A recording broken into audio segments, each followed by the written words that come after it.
Hello, മോളുടെ പേരെന്നാ? മിസ്ബ. വീട് എവിടെയാ? പാമ്പനാറാണ്, ഇടുക്കിയാണല്ലേ.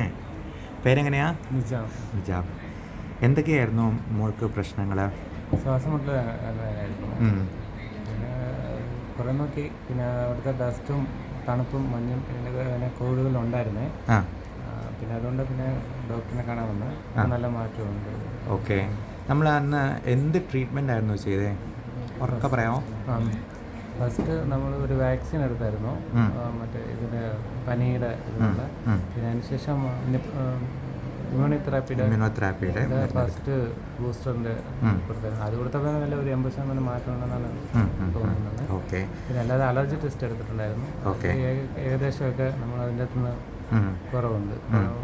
അതൊക്കെ നമ്മൾ അവോയ്ഡ് ചെയ്തപ്പോൾ ശ്വാസമുട്ടലിൻ്റെ ഇങ്ങനെയുള്ളതൊക്കെ നല്ല മാറ്റമൊക്കെ വന്നു. ആ ടെസ്റ്റ് ചെയ്ത് കണ്ടുപിടിച്ചതിൽ കൃത്യത ഉണ്ടായിരുന്നോ? ആ പറഞ്ഞ കാര്യങ്ങളൊക്കെ തന്നെയായിരുന്നോ? ഏകദേശമൊക്കെ ശരിയായിരുന്നു, കുഴപ്പമൊന്നുമില്ല. അത് എങ്ങനെയാണ് ടെസ്റ്റ് ചെയ്തത്? മോക്ക് ഓർമ്മയുണ്ടോ അതെങ്ങനെയാണ് ടെസ്റ്റ് ചെയ്തതെന്ന്? അല്ലേ, പടം വരച്ചല്ലേ? വരച്ച് ആ ചേട്ടന് ചെയ്യുന്ന പോലെയാണോ? നമ്മൾ പുറത്തോട്ട് നോക്കി ആ ചേട്ടന് ചെയ്യുന്ന പോലെ അല്ലേ? അങ്ങനെ ഓരോന്നിൻ്റെ റിയാക്ഷൻ നോക്കുമായിരുന്നു അല്ലേ? നോക്കുന്നിട്ട് വേദന എടുത്തോ ടെസ്റ്റ് ചെയ്തപ്പോൾ? ഇച്ചിരി ഉള്ളൂ അല്ലേ? കുഴപ്പമൊന്നുമില്ലായിരുന്നു, മെഡിക്കൽ കുട്ടിയായിട്ടിരുന്നല്ലേ? എന്നിട്ട് ഒരു ഇഞ്ചക്ഷൻ തന്നായിരുന്നു, അന്ന് സൂചി വെച്ചായിരുന്നോ കൊച്ചിന്? മറന്നുപോയല്ലേ? വലിയ വേദനയൊന്നും ഇല്ലായിരുന്നല്ലേ? അത് കഴിഞ്ഞിട്ട് എന്നിട്ട് കൊച്ചിന് കുറവുണ്ടായിരുന്നോ? ആദ്യം എന്തൊക്കെയായിരുന്നു കൊച്ചിന് പ്രശ്നങ്ങൾ? ചുമ, പിന്നെ എന്നായിരുന്നു? മൂക്കടപ്പുണ്ടായിരുന്നോ മോക്ക്? ജലദോഷവും മൂക്കടപ്പൊക്കെ ഉണ്ടായിരുന്നോ? ഇപ്പം നന്നായിട്ട് മാറിയോ കൊച്ചിന്? ശ്വാസമുട്ടലിൻ്റെ കാര്യം ഇപ്പോൾ ഓർക്കുന്നില്ല അല്ലേ? മിടുക്കി കേട്ടോ. നമ്മൾ അന്ന് ചെയ്തത് ഈ അലർജിയുടെ കാരണങ്ങൾ കറക്റ്റായിട്ട് കണ്ടുപിടിക്കുകയായിരുന്നു. അലർജി നമുക്ക് ഈ ബ്ലഡ് ടെസ്റ്റിലൊന്നും നമുക്ക് കൃത്യമായിട്ട് അതിൻ്റെ കാരണങ്ങൾ അറിയാൻ പറ്റില്ല. അപ്പോൾ അതിന് സ്കിൻ പ്രിക്ക് ടെസ്റ്റ് എന്ന് പറയുന്ന ഒരു ടെസ്റ്റാണ് നമ്മൾ ചെയ്തത്. നമ്മൾ ഈ മരുന്നിൻ്റെ ടെസ്റ്റ് ഡോസ് ഇടുന്ന പോലെ തന്നെ ഓരോന്നിൻ്റെ റിയാക്ഷൻ നോക്കി അത് മനസ്സിലാക്കുകയാണ് ചെയ്യുന്നത്. എന്നിട്ട് ഫുഡ് ആൻഡ് ഇൻഹേലൻ്റ് അലർജൻസ് കൃത്യമായിട്ട് നമ്മൾ കണ്ടെത്തും. എന്നിട്ട് അവർക്ക് പ്രശ്നമുള്ള സംഗതികളുടെ ആൻറ്റിബോഡി നമ്മൾ തുള്ളി മരുന്നായിട്ട് കൊടുക്കുകയാണ് ഈ ട്രീറ്റ്മെൻറ്റിൽ ചെയ്യുന്നത്. അപ്പം അത് 6 മാസത്തെ മരുന്നാണ് ആദ്യമേ തരുന്നത്. പണ്ടൊക്കെ അത് ഇഞ്ചക്ഷനായിട്ട് മാത്രമേ ഉണ്ടായിരുന്നുള്ളൂ. ഇപ്പം നമ്മൾ ആദ്യത്തെ ഒരു ഇഞ്ചക്ഷൻ മാത്രമേ ഇവിടുന്ന് കൊടുക്കും. അത് മെയിനായിട്ട് ഈ ഇൻഫെക്ഷൻസ് വരാതിരിക്കാനുള്ള ഫ്ലൂ വാക്സിനേഷനും അതുപോലെ ന്യൂമോകോക്കൽ വാക്സിനേഷനുമാണ്.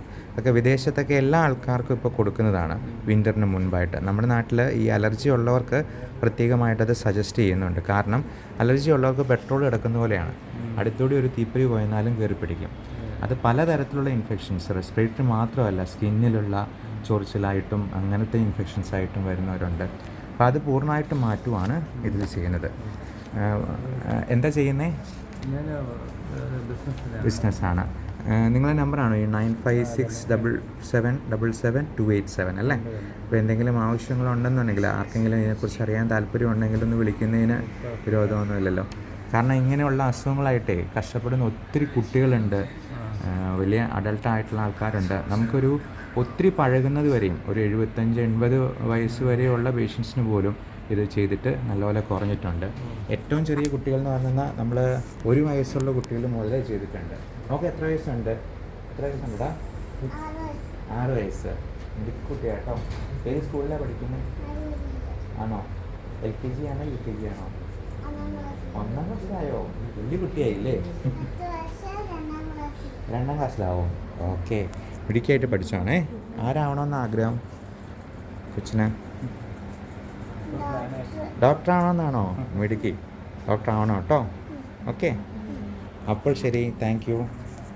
അപ്പോൾ ഇങ്ങനെയുള്ള എന്തെങ്കിലും അസുഖങ്ങളുള്ളവർക്ക് ഇവരെ വേണമെങ്കിൽ കോൺടാക്റ്റ് ചെയ്യാവുന്നതാണ്. ഇതിനെക്കുറിച്ച് കൂടുതലായിട്ട് അറിയാനായിട്ട് ഈ തന്നിരിക്കുന്ന നമ്പറിൽ നിങ്ങൾക്ക് വിളിച്ച് സംസാരിക്കാവുന്നതാണ്. അപ്പോൾ ഇങ്ങനെയുള്ള അസുഖങ്ങളുള്ളവർക്ക് അത് പൂർണ്ണമായിട്ടും മാറ്റാം എന്നുള്ളത് പലർക്കും അറിയില്ല. ഇങ്ങനെയുള്ള അറിവ് പരമാവധി ഷെയർ ചെയ്യാനായിട്ടും ശ്രദ്ധിക്കുക. Thank you.